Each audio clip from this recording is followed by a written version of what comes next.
Hi friends, ఏ వయసుకా ముచ్చట అంటారు చూడండి. అదే ఇప్పుడు చెప్పబోతున్నాను.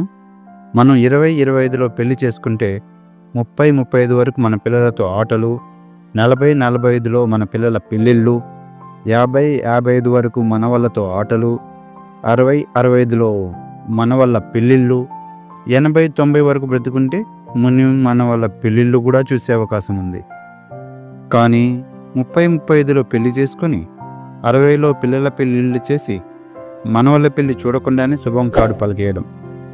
ఇక 40-50లో పెళ్లి చేసుకుంటే పిల్లలు పుట్టడం కష్టమే, పెళ్ళిళ్ళు చేసేది కూడా కష్టమే. ఒకవేళ పుడితే పిల్లల పెళ్లి పత్రికల్లో తండ్రి పేరు ముందు లేట్ అని ఒక బోర్డు పెట్టుకోవాలి. అందుకే చిన్నతనంలో పెళ్లి చేసుకోవడం ఎంత ముఖ్యమో నాటి తరం ఎప్పుడో గమనించింది. నేటి తరం దాన్ని విస్మరిస్తుంది. నిజమే కదా, ఒకప్పుడు పెట్టినవి చాదస్తంగా అనిపించవచ్చు, కానీ ఆలోచిస్తే వాళ్ళు ఎంత ముందు చూపో అర్థమవుతుంది. Hi friends,